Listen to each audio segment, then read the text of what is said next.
ओम श्री गुरुवे नमः। सर्वश्रुति शिरोरतन विराजित पदाम्बुजम् वेदान्तम्बुजमार्तण्डं तस्मै श्री गुरुवे नमः। ओम शांति शांति शांति। प्रणाम भूल। श्वेता श्वेत्रोपनिषद स्वामी श्री अखंडानंद सरस्वती जी महाराज का दिव्य ग्रंथ है भगवान, जिसमें 48वां प्रवचन ब्रह्म का स्वरूप भाग 3 त्वम पदार्थ प्रधान। तो इसमें अध्याय 5 के मंत्र नंबर 7 से 10 की व्याख्या चल रही है। पेज नंबर 662 से आगे लेते हुए हमारा सत्संग विराम किया था। कृतस्य तस्यैव स च उपभोक्ता, तो इसकी व्याख्या होनी थी भगवान। इसको आगे लेते हुए अब वही जीव जब काम कर लेता है तब उसको उपभोक्ता होना पड़ता है। अब भरो जो करो सो भरो, जैसी करनी वैसी भरनी। जीव को मजबूर होकर के, विवश होकर के अपने स्वरूप के अनुसार फल भोगना पड़ता है, क्योंकि जब उसने स्वार्थवश होकर के और भोग लिप्सा के वशीभूत होकर के कर्म किया तो उसके कर्म का फल उसके सिवा कौन भोगेगा। यह जीव पद का वाच्यार्थ है, स्वयं पद के वाच्यार्थ का निर्णय हो रहा है। इसी में जो लक्ष्यार्थ है वह ब्रह्म है। जिसको वाच्यार्थ का ज्ञान नहीं होता उसको लक्ष्यार्थ का भी ज्ञान नहीं होता।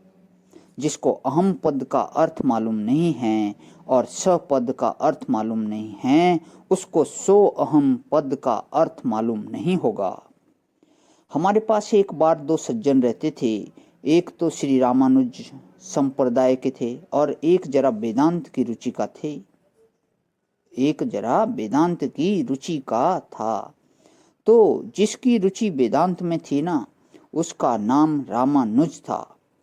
अब वे रामानुज संप्रदाय के जो महात्मा थे उनको यह बात जंचती नहीं थी कि कैसे इनको पुकारें कि हे रामानुज, हे रामानुज। तो उनका नाम उन्होंने सो अहम पद रख दिया। पूछा कि यह सो अहम पद क्या है। बोले सो अहम सो अहम। ये बोलते हैं तो सो अहम कर दो।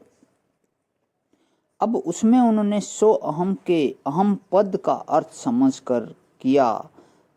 सो नहीं, वह तो सो अहम के दो पद है, एक सह और एक अहम। इसका भी ज्ञान नहीं है। सहा एक अलग चीज है और अहम एक अलग चीज है, और दोनों को मिलाने के लिए सो अहम बोला जाता है। यह उसको मालूम नहीं है।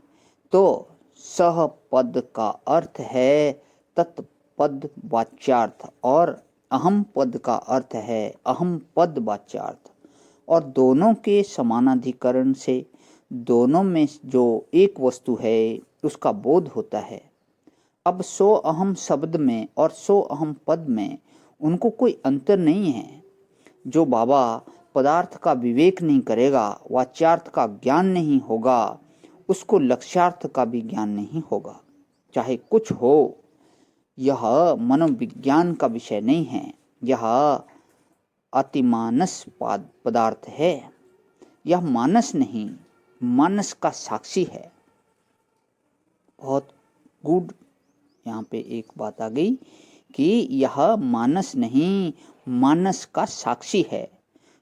जितनी मनोवृत्तियां आती हैं ना, अच्छी बुरी, कारण करण कार्य, ये अति मानस हैं। यह सुपर मानव है भला, यह मानव से बहुत ऊपर है। तो अति मानस अति मानव बोलते हैं। यह मन का साक्षी है, यह मन का अधिष्ठान है, यह मन के उदय और विलय से बिल्कुल परे है। इसमें चेतना है, और जो जीव की स्थिति है, उपाधि से युक्त जीव की स्थिति है, वह सुख दुख का भोगता है।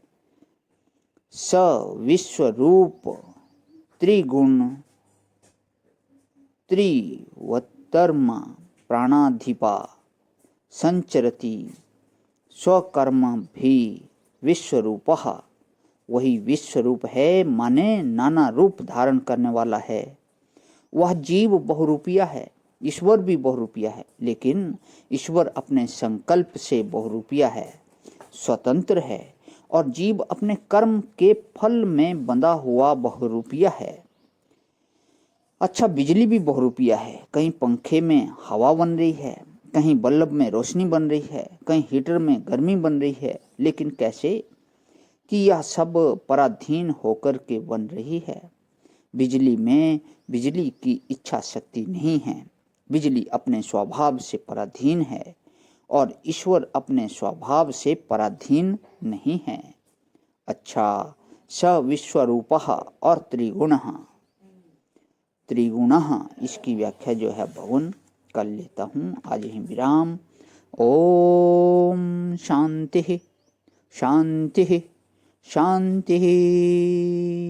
प्रणाम भगवान।